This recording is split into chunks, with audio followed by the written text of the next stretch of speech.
demands it. And the issue of companies like Yahoo handing over personal information, for example, to China. Yeah. This is extremely hard. And I think what companies have got to do is decide first where they ought to be based on the values of the country where they're going to be, because wherever they're going to be, they're going to need to comply with the law. Now, there was one issue with China, with Yahoo, was whether in fact they needed to be as efficient in their compliance with the law. But the reality is that if you're doing business in a country, that country's government's going to have the ability to force you to reveal information related to the servers that are in your country. And I think companies, especially in the context of the Internet, have got to be increasingly worried about how they build their system if they want to preserve and defend values which are traditional values for us, at least. I would think that a lot of companies have some wiggle room, have a large area to pressure the government of China right now because China is vulnerable. They want the Olympics to go well there. This is a big opportunity for companies to get concessions from the government. It is, but I think one big problem here is imagining companies as the leaders in public policy making. You know, companies are in the business of making money. And if we begin to imagine a world where we trust companies to do good public policy, then we're fools, because they'll do good public policy when it makes sense for them from a financial perspective to do it. But when it doesn't make sense for them from a financial perspective to do it, they won't. And so what we need is public policy that's driven by the public, by institutions in the public, that set the rules that lead companies to do the right thing. So I think it's appropriate for the United States government to decide, do we want to impose requirements on our companies to make them comply with standards that we think are important? And that's the question, not whether we want to shame Google or shame Yahoo into behavior which may just not be consistent with Professor Lessig, talk about the Creative Commons. What is it?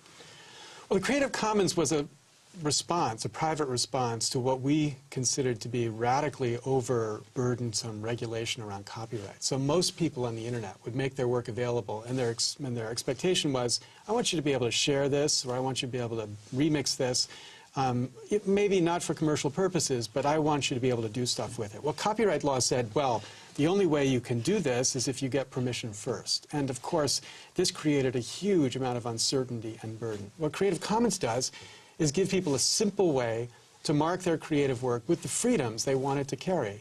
So, for example, you can say, share my work, remix my work, as long as it's for non-commercial purposes. And what that does is make it clear and simple for people to use the Internet the way most of us thought it would be used without worrying about the heavy regulation or heavy uncertainty of copyright law on top. So we launched it about 5 years ago, and depending on your counts, there are over 100 million different objects out there that are now marked with Creative Commons license. The project has now been ported to 40 countries around the world. And it's really a movement of artists and creators who are saying, we don't want the extreme control that copyright gives Hollywood and Hollywood demands. We want a more balanced system. Of course, we don't want to sometimes give away everything we've got, because we've got, we're artists, we need to make money in certain contexts.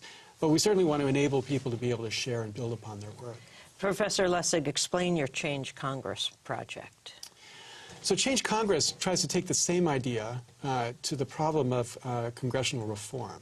One thing I've become convinced about is that our government has been so compromised by this dependency that exists between members of Congress and those who fund their election, that there's a fundamental lack of trust or faith in the public, in what our government does. So I was considering running for Congress here in California, and we found that 88% of Democrats believe that money bought results in Congress. Now, I don't actually think that's true, but what that says is that people just think this system is about money.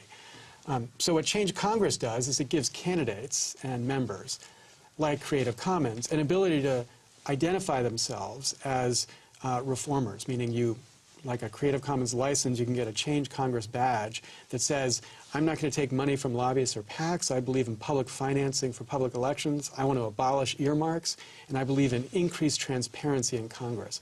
And you begin to identify members who take this position, and we're going to build a kind of Emily's List system to fund and drive support to those candidates so that we get a much stronger level of support for reform in Congress right now. Right now, the whole debate is about Barack Obama or Hillary Clinton or John McCain.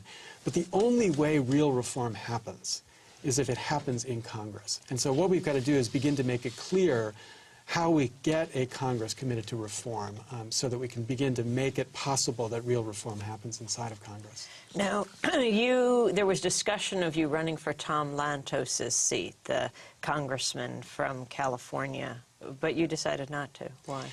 Yeah, I decided not to because, first, there's a fantastic woman who is running, Jackie Speer, who has very solid progressive values. But I wanted to run a campaign that was focused exclusively on these process issues. I think it's outrageous that members of Congress take money from the people they're trying to regulate, and I wanted to focus the campaign on that issue only. And what we found as we did research, polling, was that because there were only 40 days between the time I would announce and the election, there just wasn't enough time to make this issue salient in the district so that people would know enough to be able to choose me for this issue. So the fear was I would go out there and run a campaign about reform, I would get defeated pretty substantially, and everybody would take from that a message about the fact that the reform movement can't succeed, when in fact it should be understood as a message about how extraordinarily popular this very competent and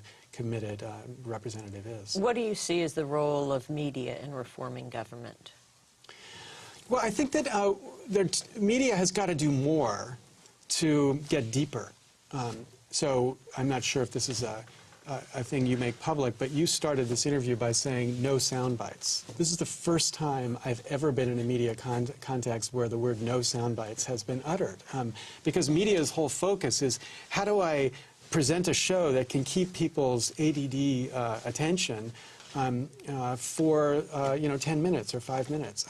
And that creates a context where it's impossible to get people to think about something much more substantial than what happens to be on the headlines of the New York Times or Google News. So I think media has got to find ways to get people into this story. So for example, this issue of Change Congress is about how do we make the process work. It's not about how do we make Democrats love Republicans. I think we've got to have real battles between the two parties about substantive issues. I hate to say it, but we have 5 seconds left. Okay. So help us explain this more. It's going to take more than 10 seconds. Well, I hope you'll help us by coming back to Democracy Now! And that does it for today's broadcast. Lawrence Lessig, Stanford law professor, one of the world's leading figures in the field of cyber law. Founder, co-director of Stanford Law School's Center for Internet and Society. I'll be in Houston tonight, New Mexico, and Colorado over the weekend. I'm Amy Goodman. Thanks for joining us.